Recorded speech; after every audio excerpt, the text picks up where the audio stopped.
So these are really old figures that I bought recently. This one is Miyafuji Yoshka 1/8 scale by Alter, and this one is Perrine H. Klosterman 1/8 scale also by Alter. For how old these figures actually are, Perrine was released back in 2014 and Yoshka was released way back in 2010. That was back when I was a massive fucking weeb who watched every single anime airing on every single season basically. So yeah, this is a decade old. In this video, I have actually 3 questions I want to find the answer to. Number 1, are these figures themselves good? Number 2, are there any differences between old and new figures? And number 3, should you buy old anime figures? Before we get into any of the questions, strike witches. It's an anime series originally aired in January of 2007. It's been a while, and it's really popular back in the day. It's got 4 seasons, 3 OVA episodes, a spin-off season, a movie. I mean, hell, even the spin-off got a movie. You might remember it being a series which have a ton of unconventionally random low-angle shots. Well, it's my favorite series, that's what I say. It's a pretty good anime series that I can't really recommend people without getting judged to a certain extent. It's a series that makes me go, why am I watching this and why am I not watching this at the same time? It's incredible. Like I said, it was pretty popular back in the day, but today, well, it's kind of slowed down a little, and by slowed down, I mean kind of died. There are still a lot of artists and cosplayers still drawing cosplay strike witches, but I'm really glad, and they're very dedicated. To be honest, I should probably draw more strike witches myself. Follow me on Twitter, by the way. So what does popularity have anything to do with the figures? Well, we'll get back to that in a second, but for now we'll go to the question number 1. Are these figures good? So let's start with Yoshka. I bought Yoshka brand new and the box was in perfect condition. It even has a plastic cover to cover the box itself. Great job, local seller. Considering this has probably been in the warehouse for maybe a decade, the figure is in perfect condition. The figure comes with a gun and 2 non-spinning propellers for the striker units. So if you ever wanted to change the default one, which is the spinning propeller, well, you can. For me, I'll keep the spinning one because I feel like they did such a great job with the effect. I really like it, and also it's one of the special things with strike witches figures that you probably won't get from any other figure series. Assembly wise, I'd say it's okay, not too complicated, but it's also a bit unique since it's strike witches figures after all. The right arm is detachable and you can slide the gun into her hand. I'm a bit worried about paint transfer over time since she does grip it pretty strong, but I guess only time could tell, and also I'm gonna always be displaying her with the gun anyway. Now comes the unique part, which is the pegs for the base. There are 2 holes on the base and 2 holes on the bottom of the striker units. You need to take these 2 small metal rods and stick them in both the striker units and the base, and that's how she stands. It's pretty cool actually. Now for Perrine, I'm not quite satisfied with her, but I'll get to that in a second. I bought her pre-owned and the seller showed just the box being damaged, so I was like, cool, I don't care about the box anyway. Okay, where was I? Right, the box. The box was damaged and the seller did inform me that the box was damaged. Yeah, I don't care about the box, so I went ahead and bought her. She comes with a gun, a spare right arm, a rapier, and of course the non-spinning propellers. Now here comes the problem part. When I opened the box, her tail was actually outside the blister packaging.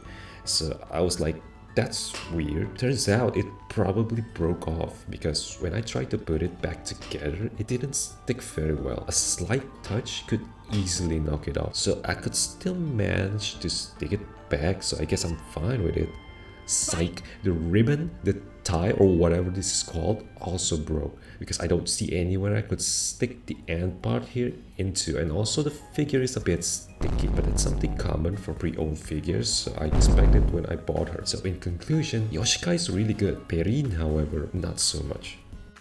Question number 2. Are there any differences between old and new figures? For that, we'll need new figures we can compare it to. And you might be asking, what figure or figures are you going to use for that? Great question, because I'm going to use these figures for it. That's right, they're 1/7 scale Pyra and Metro by Good Small Company. And now you might be asking, why? Well, because I think they're the state-of-the-art figures for today's standards and for a premium price. Definitely not because they're the only full-price figures I own. So starting off with the most noticeable difference of all, the color. Looking at the differences between both Perrine's and Mitra's hair color, they both have blonde hair, but Mitra's hair is a lot more vibrant and a bit glossier than Perrine's. Now, whether you like the gloss or not, that's probably a bit subjective, but for vibrance, I think Mitra's hair color is way better. Another difference when we look closer into the figure, the sculpts are also much more pronounced in Mitra and Pyra compared to Yoshka and Perrine. For example, the striker units.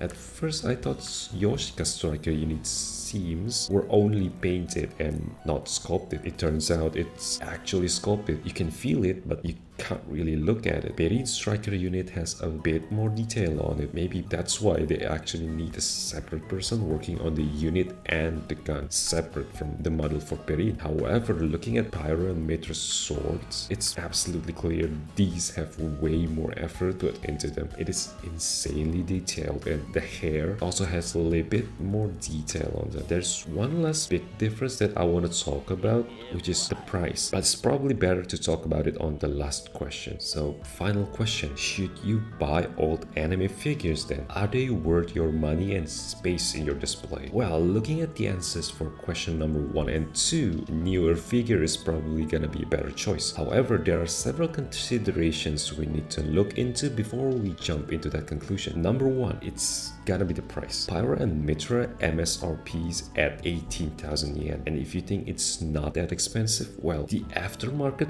price for these figures are absolutely insane. On the other hand, Yoshika's MSRPs at 7,800 yen and Perrine at 8,800 yen. Not only that, if you buy pre-owned, you can easily get them at like $60 or even $40 now. And I'm gonna assume when Ami says the figure grade is to be an A, they take good care of it, meaning you're probably getting a figure that's really good condition and not gonna be getting a bruh moment. Number 2 is gonna be the popularity of the figure or the character. Take Francesca Lucchini's Alter figure for example. It's from the same series as Strike Witches, the same release date 2014, but her price went up from MSRP brand new 10,000 yen to pre-owned 15,000 yen, and I can definitely see why. Everyone loves Lucchini, and I mean I love Lucchini, and the figure looks absolutely beautiful. You know, it's the most Strike Witches pose a figure can possibly do. So should you buy an old anime figure then? Well,